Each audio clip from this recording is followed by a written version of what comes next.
Olá, pessoal. Vamos dar continuidade aos nossos estudos, né, sobre União Europeia, eu ia dizer União Europeia, sobre o continente europeu, a parte oriental, que é a Europa Oriental, que é aquela Europa que viveu o socialismo, tá? Então, nós vamos dar continuidade a partir da página 394, página 394, que fala sobre a Europa Oriental pós-1991. Por que pós-1991? Porque esse ano foi o ano em que essas repúblicas socialistas soviéticas, né, que formavam a URSS, União das Repúblicas Socialistas Soviéticas, esse foi o ano em que elas deixaram o socialismo, que elas deram a abertura aos mercados estrangeiros para aderir medidas mais neoliberais, que tivessem mais a ver com algo parecido com o capitalismo, porque eles viram que o socialismo, como a gente viu na aula passada, o socialismo não resolveu aqueles problemas, aquelas crises econômicas, aqueles problemas sociais que existiam nesses países, tá? E o texto diz aqui que essa transição, né, não foi fácil. O texto diz que foi bem difícil, né, porque a maioria desses países, né, já estava numa crise, já enfrentava o que ele diz aqui, ó, já enfrentavam profunda crise econômica. Então não foi fácil, né? De repente eles ter que aderir a uma nova forma de liderança econômica, a nova forma de condução, né, dos mercados, da economia. Então o texto diz aqui que as taxas de desemprego só estavam subindo, criminalidade, né, não tinha um órgão, não tinha algo que pudesse conduzir essa economia. E aí o texto diz aqui que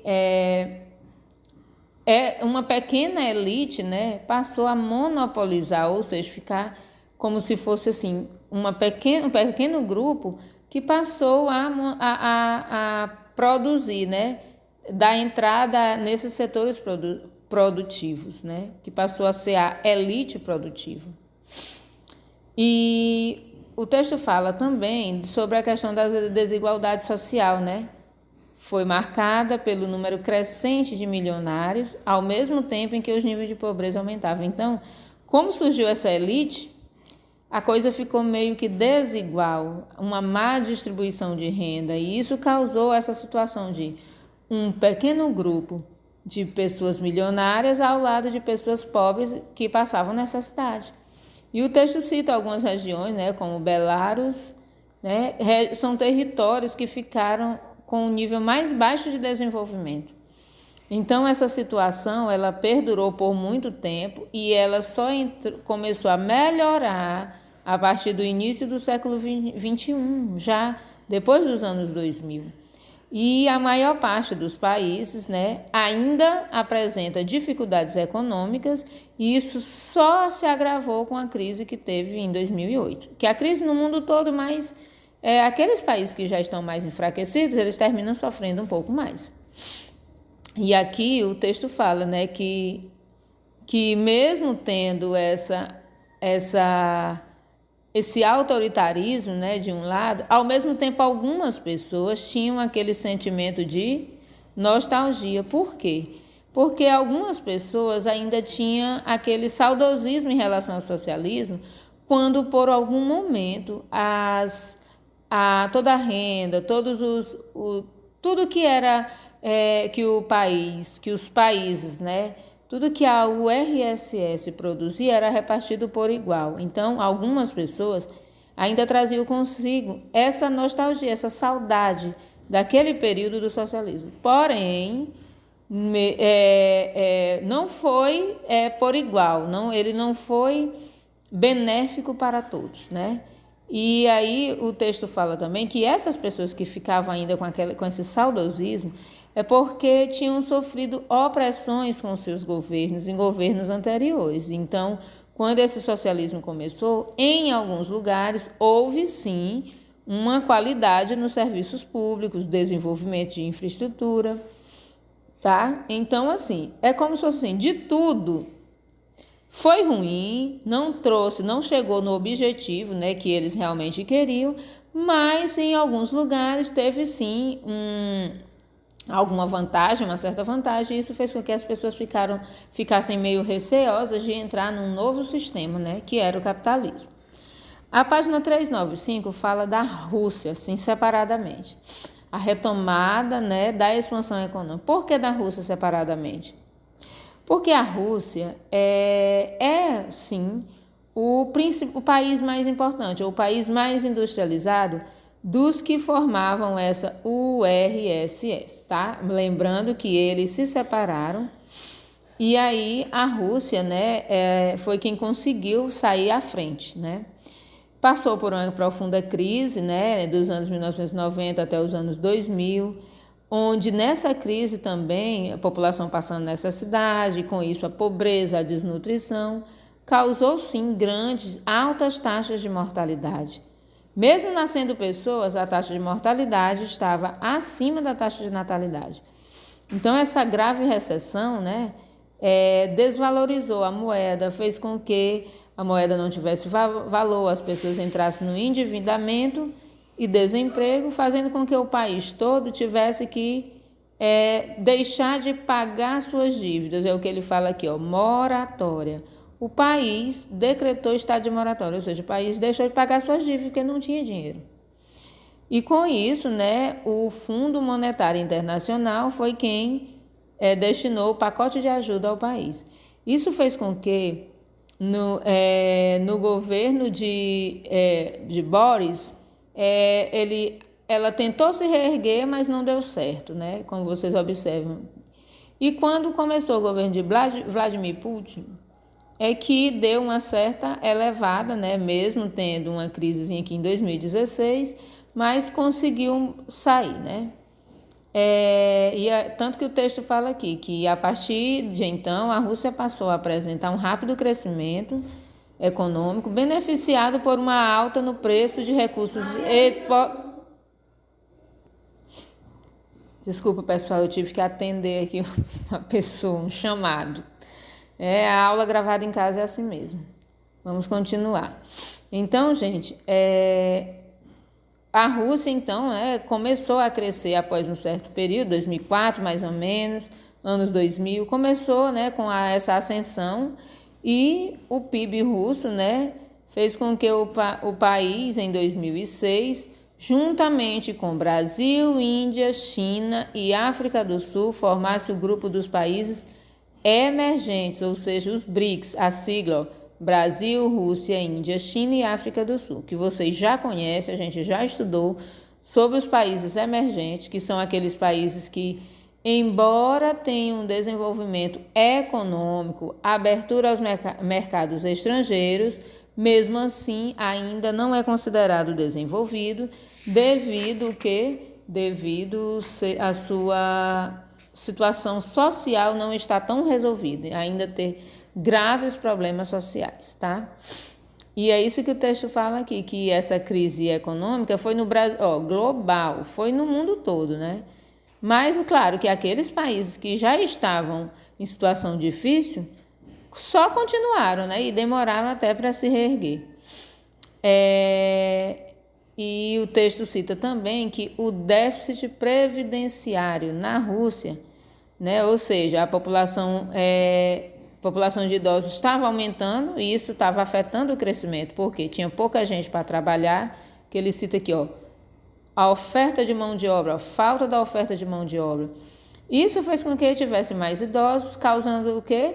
Um aumento na previdência, ou seja, muita gente para receber aposentadoria e pouca gente para trabalhar, tá? Agora nós vamos para as atividades que tem, né, que a Rússia, né, pôde se destacar. No geral, a Rússia, como um país ainda emergente, né, passou pela crise, como nós já citamos. Mesmo nesse período, os trabalhadores rurais não tinham como manter a capacidade produtiva sem o apoio do governo. E por conta disso, a Rússia mais passou a comprar alimentos do que produzir. Mas aí no início do século XXI, né, já depois dos anos 2000, houve uma retomada nesse desenvolvimento tecnológico através de investimentos externos. Outros países passaram a investir na Rússia. E hoje, atualmente, a Rússia se destaca, né, com a produção de cereais como aveia, trigo, cevada e etc. E aí o texto fala que mesmo com essa dependência, mesmo comprando ainda alimentos, né, isso tem reduzido, sim, né, em 2017, mas o país ainda importa mais alimentos do que consegue exportar, ou seja, o país ainda continua comprando mais alimentos. Lembrando que, quando a gente vai ver aqui nas páginas seguintes, que o território da Rússia, a parte europeia, que é o que a gente está estudando, é a mais produtiva. A parte mais asiática é mais agrária, mas tem uma certa parte do território da Rússia que é também de um clima mais frio, já perto do polar, e isso dificulta a produção de certos alimentos. E aí o texto fala que a atividade agrícola na Rússia se concentra na porção sudoeste, entre o sul e o oeste. Lembra dos pontos cardeais? Sexto ano, viu? Então, a região mais europeia, como eu havia falado. E aqui nós vamos ver, na página 397, o potencial energético. Bem, como eu disse, é um país que tem uma grande atividade agrária, mas o carro-chefe é o potencial energético, recursos minerais.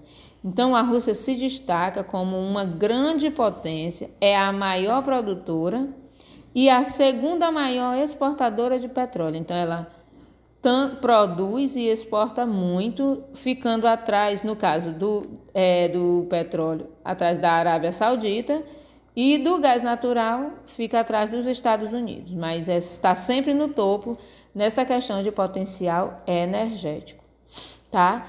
Lembrando que extrativismo mineral, agricultura, extrativismo vegetal são atividades primárias. Então, a Rússia, como a maioria dos países emergentes, ou seja, dos BRICS, a Rússia é um país que tem a sua economia baseada nas atividades primárias, sendo que das atividades primárias, o carro-chefe são os recursos minerais.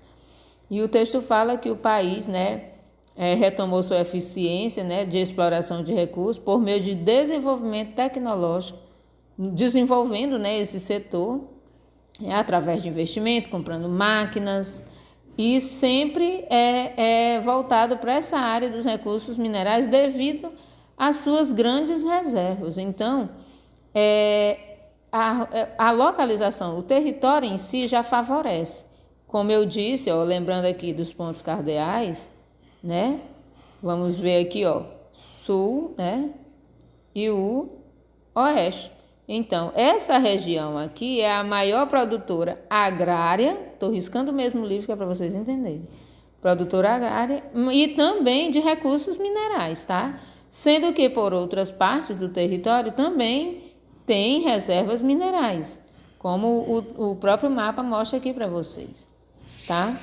E aqui a gente vai ver que grandes empresas, como aqui, sede da maior empresa russa de gás natural em Moscou. Então, existem sim as grandes empresas, mas sempre voltado para esse setor de reserva, de reservas minerais, tá?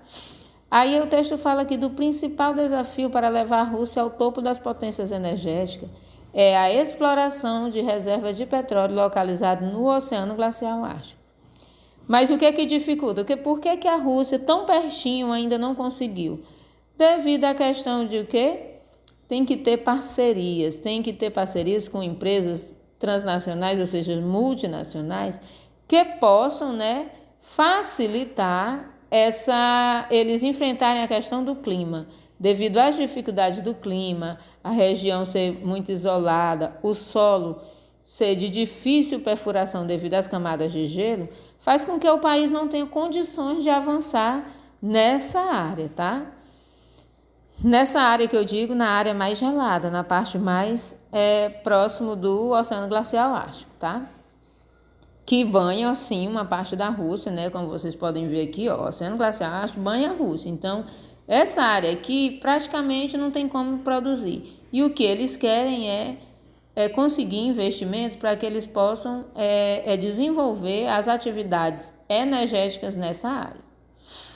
E aqui nós vamos falar também das atividades industriais. Sim, a Rússia não é só porque tem um grande desenvolvimento da agricultura e de recursos minerais que não tem a sua atividade industrial. Tem sim. Grande parte das suas indústrias está localizada na parte europeia do país. Vocês lembram que eu falei da divisão da Rússia, né? Os Montes Urais, né, divide a Rússia na parte europeia e na parte asiática. Lembram quando a gente estudou Ásia? Então, a gente viu que uma parte da Rússia faz parte da Ásia, juntamente com o Japão, porque está mais próximo. E a parte europeia, nessas regiões aqui, ó, é onde estão localizadas as atividades, as principais indústrias. E quais são os produtos dessas indústrias? Eles produzem alimentos, tem indústria têxtil, eletrônica? Sim, mas é bem menos do que as indústrias armamentistas. Então, Rússia, a indústria de ponta é armamentista, tá? Então, é a que se destaca, né? Como o texto diz aqui, possui uma robusta indústria de base e uma indústria armamentista de ponta. Então, são máquinas, são armas, são alguns produtos, né, como indústrias automobilísticas, eletrônicas e também indústrias, né, petroquímicas devido à questão dos recursos minerais, tá? Bem, gente, e aqui nós vamos ver a questão da Rússia, né? Mais à frente nós vamos ver a questão da Rússia e dos outros países, né? De como ficou a situação dos outros. Mas por hoje a gente viu só Rússia e depois nós vamos ver a situação dos outros países, daqueles que faziam parte da URSS. Falamos de Rússia porque ela é a principal e é o carro-chefe da questão econômica, inclusive atualmente para os países que um dia formaram a União das Repúblicas Socialistas Soviéticas, tá? Então, aqui nós temos a atividade. A atividade é para vocês fazerem um relato desta aula, né? Vocês vão colocar nome, a data, a série, nono ano, tudo direitinho. Vão anotar o que vocês entenderam e também o que não entenderam, porque eu estou lendo tudo, observando tudo e a partir desse relato é que eu vou poder fazer uma revisão, né, para uma prova. Porque se você disser que não tem dúvida, eu só tenho o quê? Que comemorar com vocês e ficar tranquilo. Mas vocês precisam dizer como está sendo o estudo em casa, tá? Então, se precisarem de alguma coisa, nós estamos por aqui, tá ok? Até mais.